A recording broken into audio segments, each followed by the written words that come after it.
Nessa videoaula nós vamos ver um complemento ao Teorema de Parseval e vamos diferenciar o Teorema de Parseval no contexto da CTFT, ou seja, na transformada de Fourier para sinais a tempo contínuo, e no caso de sinais periódicos, em que a gente vai usar a série de Fourier ao invés da CTFT, também no caso de sinais para tempo contínuo. Nós vimos que um sinal, no caso da CTFT, admite essa representação com duas equações, equação de síntese e equação de análise. A equação de síntese é tal que eu posso escrever um sinal f de t em tempo contínuo como 1 sobre 2π da integral de menos infinito até mais infinito de f de j ômega, que multiplica e elevado a j ômega t d ômega, onde essa função f de j ômega é escrita como a integral de menos infinito até mais infinito de f de t, que multiplica e elevado a menos j ômega t dt. Nota que f de j ômega, que é o espectro de Fourier de f de t, é a projeção de f de t sobre a exponencial complexa e elevada a menos j ômega t, em que o valor de ômega aqui é varrido aqui para todos os valores reais. A gente vai rever e vai demonstrar o Teorema de Parseval e vai corrigir um erro que a gente cometeu na videoaula. Então, para a gente formular o Teorema de Parseval no caso mais geral e depois particularizar para o caso da conservação de energia, vamos definir duas funções aqui escritas na forma da equação de síntese. Ou seja, f1 de t é 1 sobre 2π da integral de menos infinito até mais infinito de f1 de j ômega, que multiplica e elevado a j ômega t d ômega, mesma coisa para o f2 de t, né, associado aqui ao espectro f2 de j ômega, através da equação de síntese. O Teorema de Parseval, no caso mais geral, diz o seguinte, que a integral de menos infinito até mais infinito de f1 de t, que multiplica f1 complexo conjugado de t, vai ser igual a 1 sobre 2π da integral de menos infinito até mais infinito do produto aqui entre f1 de j ômega por f2 complexo conjugado de j ômega d ômega. Na videoaula de CTFT, eu esqueci de colocar esse fator aqui 1 sobre 2π. Então, é necessário corrigir, né, esse erro e colocar esse fator 1 sobre 2π. E nós vamos fazer a demonstração para verificar que, de fato, né, existe esse fator 1 sobre 2π. Depois nós vamos particularizar a situação em que f1 é igual a f2 para aí ver a questão da conservação de energia. Então, como é que a gente demonstra o Teorema de Parseval? A gente vai substituir o f2 asterisco de t por quem ele é na equação de síntese, que é esse cara aqui, né?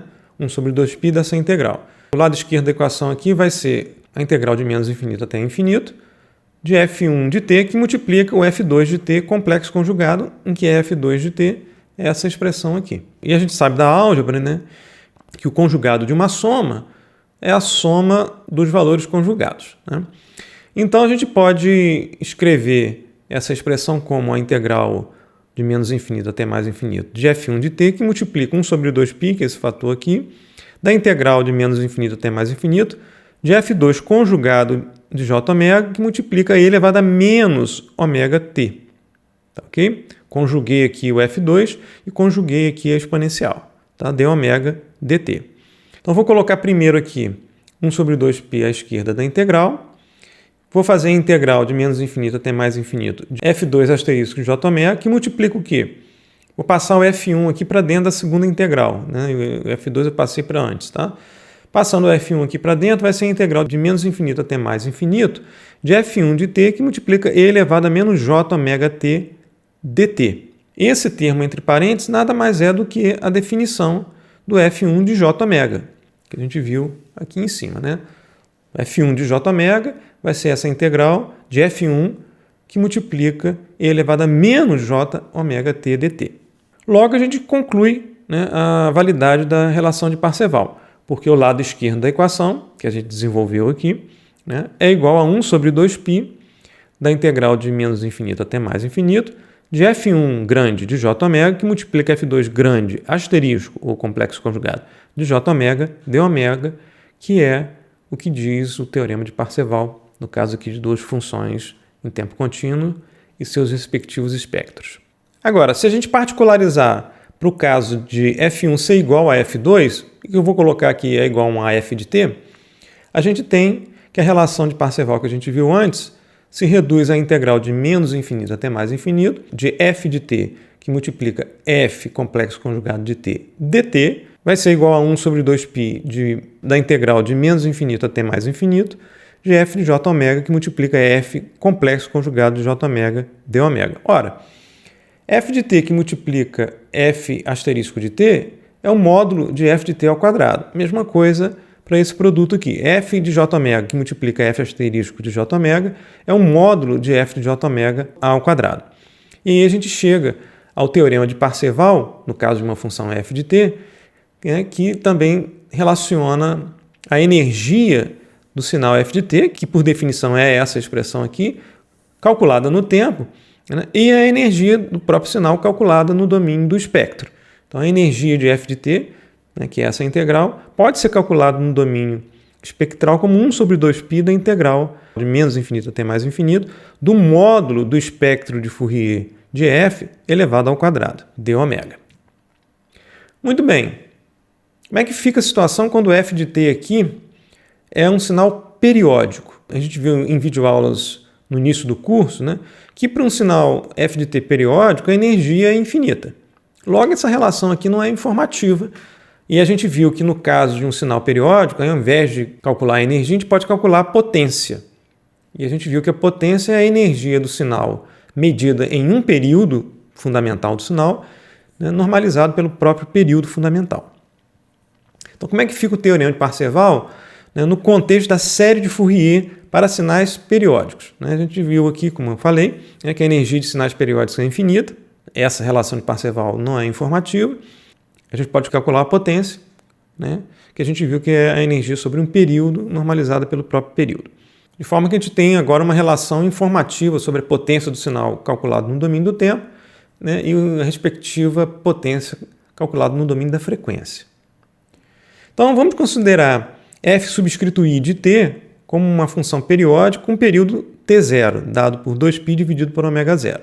Pela representação em série de Fourier, que a gente viu também na aula de CTFT, a gente pode escrever essa f i de t periódico como um somatório em K de coeficientes da série de Fourier, que eu vou denotar por C subscrito i K, que multiplica e elevado a j ômega zero, que multiplica K, que multiplica t. Equação de síntese que define a função f de t através da série de Fourier. E quem são os coeficientes C e K da série de Fourier? São definidos como 1 sobre t0, da integral sobre um período fundamental t0, de fi de t, que multiplica e elevado a menos j ômega zero, k, que multiplica t, dt. Essa é a equação de análise para a gente encontrar os coeficientes da série de Fourier associados à função periódica fi de t. Muito bem. Seja então f1 e f2, ambas funções periódicas com o mesmo período fundamental t0. Vamos calcular, então, agora a integral 1 sobre t0, ou seja, normalização pelo período t0, da integral sobre um período t0, um período fundamental t0, de quem? f1 de t, que multiplica f2 asterisco de t dt. Depois a gente vai particularizar para f1 igual a f2. Isso aqui, no caso de f1 ser igual a f2, nada mais é do que a potência do sinal f1. Tá? Mas vamos calcular essa expressão e depois particularizar para f1 igual a f2. Calculando a integral, essa integral vai ser igual aqui, 1 sobre t0, da integral sobre um período t0 de quem? De f1. E quem é o f2 complexo conjugado de t? Pela equação de síntese, vai ser f2 complexo conjugado de t. Vai ser o complexo conjugado desse somatório aqui, que é o somatório em K de C2K, que multiplica e elevado a j ômega zero K, que multiplica t, que é o que a gente escreveu aqui. É o complexo conjugado desse somatório. Ora, complexo conjugado de uma soma é a soma dos valores complexos conjugados. Então a gente pode reescrever essa integral, fazendo aqui o somatório no integrando como somatório em K de C2K complexo conjugado, que multiplica o complexo conjugado dessa exponencial, que é elevado a menos j ômega zero K, que multiplica t, a integral aqui no tempo. Ok? Agora eu vou alterar aqui a ordem do somatório da integral. Nota, a integral é feita no tempo, esse somatório aqui é feito em K, Então, vou passar o somatório em K de C2K complexo conjugado para a esquerda e o que resta aqui é 1 sobre T0 da integral sobre um período T0 de F1 de T, que multiplica quem? E elevado a menos J ômega 0 K, que multiplica T dt. E, por definição, essa expressão entre parênteses é o C1 de K, como a gente viu pela equação de análise. Pela equação de análise, o C1 de K vai ser 1 sobre T0, da integral sobre um período T0, de F1 de T elevado a menos J ômega 0 Kt dt. Então, esse termo entre parênteses aqui é o C1 de K. Isso implica, né, que essa integral vai ser igual a somatório em K de C1K, que multiplica C2K complexo conjugado. Então, esse é o teorema de Parseval para o caso de funções periódicas com período T0, F1 e F2. Se a gente particularizar agora para o caso de F1 igual a F2, a integral vai ser a seguinte: 1 sobre T0, da integral sobre um período T0, de F1 de T, que multiplica F1 complexo conjugado de T dt, vai ser igual ao somatório em K de C1 de K, que multiplica C1 complexo conjugado de K. Esse produto aqui nada mais é do que o módulo ao quadrado de F1 de T, e esse produto aqui nada mais é do que o módulo ao quadrado de C1 de K, dos coeficientes da série de Fourier associados à função periódica F1 de T. E daí a gente chega à relação do cálculo da potência no tempo, ou seja, 1 sobre T0 da integral sobre um período fundamental T0 de módulo de F1 de T ao quadrado dt pode ser computado através desse somatório do módulo dos coeficientes da série de Fourier ao quadrado. Então a gente chega à relação do cômputo, né, da potência de um sinal periódico no domínio do tempo, né, e como ele pode ser feito de forma equivalente no domínio dos coeficientes, né, da série de Fourier. E nesse caso aqui, essa relação é mais informativa, né, porque a potência de F1 pode ser um valor finito, ao contrário da energia, que a gente sabe que a energia de um sinal periódico é um valor infinito.